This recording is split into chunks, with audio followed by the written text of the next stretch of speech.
नमस्कार दोस्तों। आप सभी का एक बार फिर से स्टडी सर्विस के इस ऑनलाइन लर्निंग प्लेटफॉर्म पे हार्दिक स्वागत है।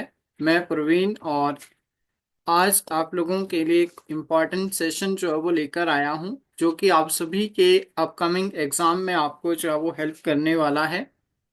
तो मैं बता दूं कि ये जो आपका सेशन है, आप सभी का अपकमिंग टीजीटी कमीशन का जो है वो एग्ज़ाम होने वाला है। फिर चाहे आपकी स्ट्रीम जो है वो मेडिकल है या फिर जो है वो नॉन मेडिकल है, इवन आपका टेट का पेपर है, तो आपको जो है वो ये वाला सेशन जो है वो काफ़ी इम्पोर्टेंट रहने वाला है।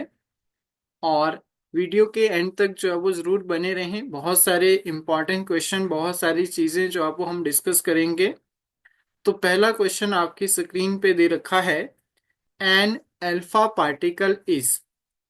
तो जब भी अल्फा पार्टिकल की बात आती है तो आप सभी को पता है, मैंने एक एग्जांपल दिया था बीटा एमिटर। अगर आपको याद होगा कि हाइड्रोजन के हमने 3 आइसोटॉप पढ़े थे, जिसमें मैंने आपको कहा था tritium. Tritium isotope of hydrogen जो है वो आपका क्या होता है, रेडियो एक्टिव इन नेचर होता है। और इसकी जो आपके पास हाफ लाइफ मैंने बताई थी, 12.4 ईयर्स बताई थी, और इसको हमने पढ़ा था बीटा एमिटर। लेकिन यहाँ पे जो क्वेश्चन है that is related to alpha particle. अब अल्फा पार्टिकल की जब भी बात होती है तो आपने याद रखना है, कोई ऐसा एलिमेंट, कोई ऐसा एटम जिसके पास जो है वो एटॉमिक नंबर हो 2 और मास नंबर होता है 4, उसको जो है वो हम बेसिकली क्या बोल देते हैं, अल्फा पार्टिकल जो है वो बोलते हैं। तो यहाँ पे जो ऑप्शन दे रखे हैं, हाइड्रोजन तो नहीं आएगा, हीलियम आ सकता है, बट आपने याद रखना है A double ionised helium atom, जो कि जो है वो डबली आयोनाइज्ड हो, उसको जो है वो हम क्या बोलेंगे, अल्फा पार्टिकल जो है वो बोलते हैं। सभी ने याद रखना है, काफी इंपॉर्टेंट क्वेश्चन है। चलो सेकंड क्वेश्चन पे चलते हैं। ये भी काफी इंटरेस्टिंग क्वेश्चन है और आपने थोड़ा सा दिमाग लगाना है, क्वेश्चन को रीड आउट करना है। क्या बोलता है, molecular weight of an oxide of nitrogen. अब नाइट्रोजन के अलग अलग ऑक्साइड हो सकते हैं। कहीं पे आपको N2O देखने को मिलता है, कहीं पे नाइट्रोजन ऑक्साइड देखने को मिलता है, कहीं पे जो है वो आपके पास N2O2 देखने को मिलता है। बट इन्होंने दे रखा है oxide of nitrogen is 44, the number of electron in the molecules. तो चलो मैं क्या करता हूँ, मतलब एटॉमिक वेट के आधार पे चेक करता हूँ NO2 के लिए। तो नाइट्रोजन आप सभी को पता है 14 प्लस प्लस आपके पास होगा 16, एक आपका, दूसरा ऑक्सीजन पे 16 × 2 कर दीजिए, तो ये आ जाएगा आपके पास 32 प्लस 14, तो आ जाएगा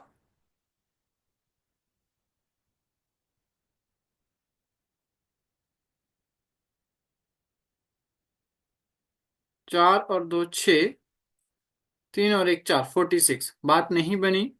अब हम क्या करते हैं, N2O लेते हैं। तो नाइट्रोजन मतलब आपके पास आ जाएगा 14 दूनी 28, चलो 14 × 2 कर लीजिए, प्लस आपका 16, तो ये आ जाएगा 28 प्लस हम 16 करेंगे, तो ये आपके पास आ जाएगा 44। मतलब इसकी बात हो रही है, किसकी बात हो रही है, N2O की बात हो रही है। लेकिन इन्होंने ये हमने निकाले एटॉमिक मास या फिर मॉलिक्यूलर फॉर्मूला के बेसिस पे। लेकिन हमें क्या निकालने हैं, नंबर ऑफ इलेक्ट्रॉन निकालने हैं। या तो आप डिवाइडेड बाई 2 करो, या फिर दूसरे तरीके से कैसे कर सकते हैं, N2O नाइट्रोजन 7 प्लस आपका नाइट्रोजन 7, ऑक्सीजन 8, तो आपका आ जाएगा 7 7 14 और 8, तो ये आ जाएगा 22। तो number of electrons in the molecules of this oxide अगर हम बात करें, तो that is equal to 22। Number of electrons जो है वो हमें फाइंड आउट करने थे, और that is always equal to कितने आ जाएंगे, 22। वेरी सिंपल क्वेश्चन है। चलो क्वेश्चन को रीड करना है, उसके बाद ही आप लोग सॉल्व करेंगे। देखो क्या बोलता है, क्वेश्चन नंबर थर्ड है, the minimum number of unpaired electron are present in the element having atomic number. तो आपको पता है 6 जो एटॉमिक नंबर है कार्बन का है, नाइट्रोजन का है 7, ऑक्सीजन का 8 है, और आपका जो है वो 9। ठीक है,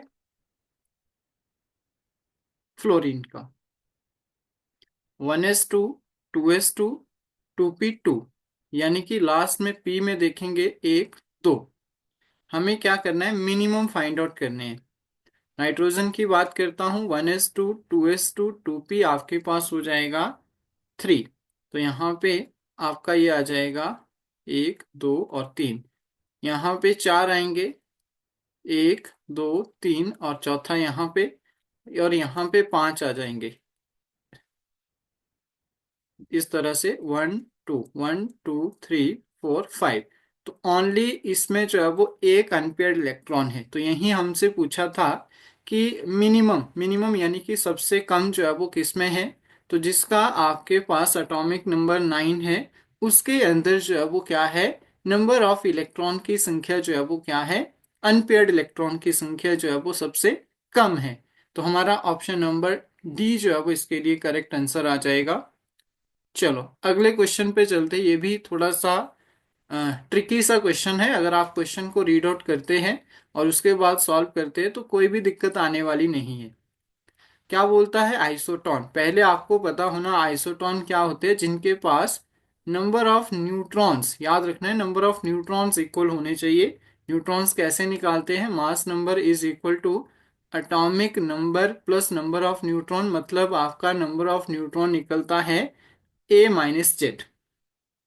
ठीक है, अब हमें क्या दे रखा है, ए बी और सी। ए बी और सी तीन जो है वो क्या दे रखे हैं, मतलब कोई एलिमेंट दे रखे हैं। इनका मास नंबर, ए का मास नंबर 30 है, बी का 31 और सी का 32। एटॉमिक नंबर दे रखा है सिर्फ बी का। अब बी का हमें एटॉमिक नंबर दिया है, तो हमें पता है 31 माइनस 15 करेंगे तो हमारे पास जो है वो नंबर ऑफ न्यूट्रॉन आ जाएंगे। नंबर ऑफ न्यूट्रॉन आ जाएंगे दैट इज इक्वल टू 16। अब हमें पता है कि हमें मास नंबर फाइंड आउट करना होगा ए और सी का। ए और सी का मास नंबर जब हम निकालते हैं तो क्या आएगा, देखो 30 माइनस हम 16 करेंगे तो 14 आ जाएगा। ठीक है, क्या आएगा, बोलो, या फिर ऐसे करो, बी के लिए कैलकुलेट करते हैं। तो बी के लिए तो हमने निकाल लिया कि यहाँ पे नंबर ऑफ न्यूट्रॉन आ गए 16। अब हमें पता है इसके लिए भी नंबर ऑफ न्यूट्रॉन 16 है, तो एटॉमिक नंबर तो ये आ जाएगा 30 माइनस एक्स मान लो दैट इज इक्वल टू 16। तो इस 16 को इस साइड ले आइए। तो सिंपल से आप जो है वो आइडिया भी लगा सकते हैं कि जब हम 30 माइनस 16 करेंगे तो 14 जो है वो इसका क्या आ जाएगा, एटॉमिक नंबर आ जाएगा पहले वाले का। दूसरे में 32 माइनस 16 करेंगे क्योंकि आइसोटॉन्स दिया दिया है हमें, और आइसोटॉन्स के अंदर जो है वो आपका क्या होता है, नंबर ऑफ न्यूट्रॉन्स जो है वो बराबर होते हैं। तो आपका यहाँ से आ जाएगा 16। अब हमारे से क्या पूछा है, नंबर ऑफ प्रोटॉन। अब ये नंबर ऑफ एटॉमिक नंबर बोलो, एटॉमिक नंबर बोलो, या फिर नंबर ऑफ इलेक्ट्रॉन बोलो, या फिर नंबर ऑफ प्रोटॉन बोलो, एक ही बात है। तो ए में जो है वो 14, बी में जो है वो 16। तो इसका जो करेक्ट आंसर है दैट इज 16 और 14 जो है वो हमारा क्या आ जाएगा, बिल्कुल सही आंसर आएगा। और उम्मीद करता हूँ कि आपको ये क्वेश्चन भी जो है वो अच्छे से क्लियर हुआ होगा। चलो, inert pair effect show by. तो हमें पता है inert gases inert pair effect जो है वो हमें हमेशा पी ब्लॉक में ही देखने को मिलता है। सिंपल सी बात है, हिट एंड ट्रायल का भी कोई जरूरत नहीं है इसमें। आप लोग आंखें बंद करके जो है वो आंसर दे सकते हैं कि जो आपके पी ब्लॉक के एलिमेंट्स होते हैं इनमें इनर्ट पेयर देखने को मिलता है। कई बार क्वेश्चन आता है एस और पी को कलेक्टिवली क्या कहा जाता है, तो आपने याद रखना है इनको बोला जाता है रिप्रेजेंटेटिव एलिमेंट्स। और डी ब्लॉक के एलिमेंट्स जो है वो इनको कहा जाता है ट्रांजिशन मेटल। एफ ब्लॉक में जो है वो आपका लेंथेनम सीरीज एक्टिनॉइड्स। तो एफ ब्लॉक के भी जो है वो सिमिलरिटीज रहती है, मोस्टली रेडियो एक्टिव आते हैं, कॉम्प्लेक्स कंपाउंड बनते हैं। और अगर हम बात करें एस ब्लॉक की, तो यहाँ पे अल्कली मेटल और अल्कलाइन अर्थ मेटल जो है वो आते हैं। नेक्स्ट क्वेश्चन नंबर 36 है, क्या बोलता है, a metal that form acidic oxide. अब हमने एम्फोटेरिक ऑक्साइड पढ़े थे। एम्फोटेरिक ऑक्साइड क्या होते हैं, एल्यूमिनियम और जिंक के ऑक्साइड होंगे, जो कि एसिडिक नेचर भी, प्रॉपर बेसिक नेचर भी शो करता है। लेकिन इन्होंने डायरेक्टली पूछा है कि metal that form acidic oxide only. तो हमेशा आपने याद रखना है, बहुत ही इंपॉर्टेंट कॉन्सेप्ट आता है। और chromium can show the acidic oxide always. ठीक है, एसिड ऑक्साइड जो है वो फॉर्म करता है। Vitamin B 12 complexes, simple question है, लर्निंग क्वेश्चन है।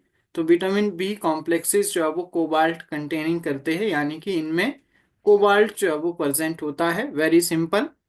चलो अब देखो, जब हम जो है वो कॉम्प्लेक्स कंपाउंड की जो है वो शेप पढ़ते हैं, तो वहां पे जो है वो करवाया जाता है। Nickel cobalt CO4 carbonyl group जुड़ा है बेसिकली। तो हम इसको बोलते हैं, इसकी जो शेप आती है वो टेट्राहेड्रल आती है। लेकिन दूसरी तरफ अगर आपसे पूछ लिया जाए, निकल आपका CN साइनाइड दे रखा है 4, तो उस केस में आपने याद रखना है शेप जो है वो आपकी क्या आती है, स्क्वेयर प्लेनर जो है वो आती है। वेरी इंपॉर्टेंट, स्क्वेयर प्लेनर जो है वो उस समय आपकी शेप जो है वो निकल कर आएगी। नेक्स्ट आता है carbonyl is paramagnetic in nature. तो नंबर ऑफ आपके पास क्या होंगे, अनपेयर्ड इलेक्ट्रॉन होंगे, उसी से जो है वो आपका क्या निकलेगा, पैरामैग्नेटिक इन नेचर होंगे। तो आपने याद रखना है कि मैक्सिमम नंबर ऑफ जो आपके पास अनपेयर्ड इलेक्ट्रॉन आते हैं वो वेनेडियम कार्बोनाइल जो आपका आता है इसमें जो है वो देखने को मिलेंगे। तो उसी के बेसिस पे हम बोलेंगे this is more paramagnetic in nature. Next next आता है, strong metallic bond will present in. तो आपने बताना है कि स्ट्रॉन्गेस्ट मेटेलिक बॉन्ड जो है वो किस में प्रेजेंट होगा। तो आयरन है, मैग्नीज है आपका, और आपका जो है वो यहाँ से क्रोमियम आता है। तो आपने याद रखना है, वो भी आपका metallic bond, strongest metallic bond.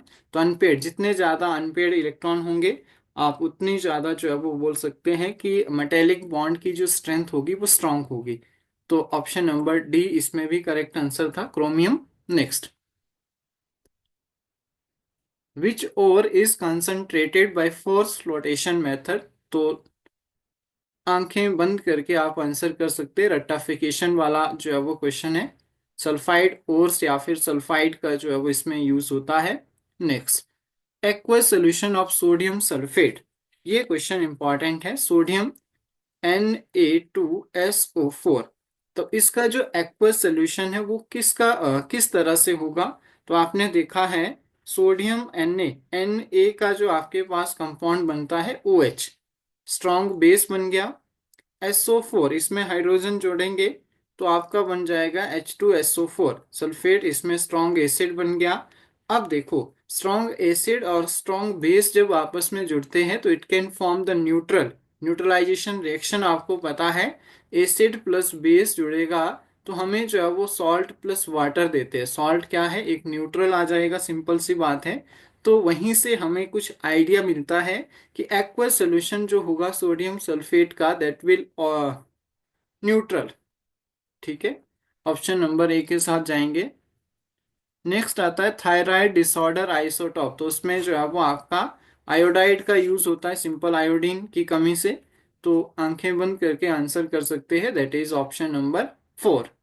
तो साथ साथ में कमेंट भी करना है कि अगर आपको क्वेश्चन क्लियर हो रहे हैं, चीजें समझ आ रही है या फिर नहीं। नेक्स्ट आता है, out of the following which bond is least strength. तो मेटेलिक बॉन्ड सबसे स्ट्रांग, कोवलेंट बॉन्ड उससे स्ट्रांग, और यहाँ से मेटेलिक बॉन्ड जो है वो उसकी भी स्ट्रेंथ जो है वो स्ट्रांग होती है। तो सभी में अगर हम बात करें लीस्ट स्ट्रेंथ किसकी होगी, तो हाइड्रोजन बॉन्ड। हाइड्रोजन बॉन्ड क्या होता है, तो हमें पता है हाइड्रोजन जब फॉन के साथ बॉन्डिंग करता है, यानी कि फ्लोरीन इलेक्ट्रोनेगेटिव एलिमेंट्स के साथ बॉन्डिंग करेगा। आयनिक बॉन्ड जो है वो आपका इलेक्ट्रोवैलेंट बॉन्ड होता है। ये किसकी वजह से बनता है, शेयरिंग की वजह, मतलब एक तरह से लूज और गेन की वजह से बनता है। मेटल और नॉन मेटल के बीच में आता है। कोवलेंट बॉन्ड जो है वो शेयरिंग से बनता है। मेटेलिक बॉन्ड मेटल से जो है बनता है, कोई आयनिक रॉड है तो इसमें जो है वो मान लो आयरन लगाया, आयरन के छोटे छोटे पार्टिकल्स होंगे, उनके अंदर जो बॉन्डिंग है वो मेटेलिक बॉन्ड है, सिंपल लैंग्वेज में। Next, which of the following anion is weakest base. तो इसमें आपने बताना है कि कौन सा अनाइन जो है वो आपका क्या है, वीकेस्ट बेस है। चलो, जो स्ट्रॉन्ग एक तरह से क्या होगा, एसिड होगा, वही तो वीकेस्ट बेस होगा। ठीक है, जो जितना ज्यादा स्ट्रॉन्ग एसिड होगा वो उतना ज्यादा जो है वो वीक बेस होगा। चलो चेक करते हैं। ये बन जाएगा इथेनॉल, ये बन जाएगा फ्लोरीन हाइड्राइड्स, और यहाँ पे बन जाएगा HNO3, और यहाँ से एसिटिक एसिड।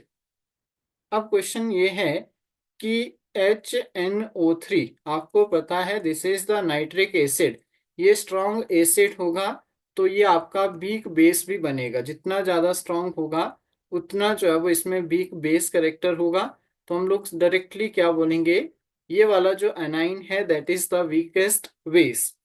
ठीक है, तो ये हमारा जो है वो ऑप्शन नंबर बी यानी कि सेकंड जो है वो इसके लिए करेक्ट आंसर आएगा।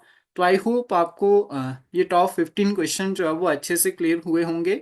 अगर आपको चीज़ें हेल्पफुल लगती है, अगर आपको सेशन अच्छा लगता है, तो आप ज़रूर फीडबैक दें, सेशन के कमेंट सेक्शन में पोस्ट करें कि सेशन आपको कैसा लगा।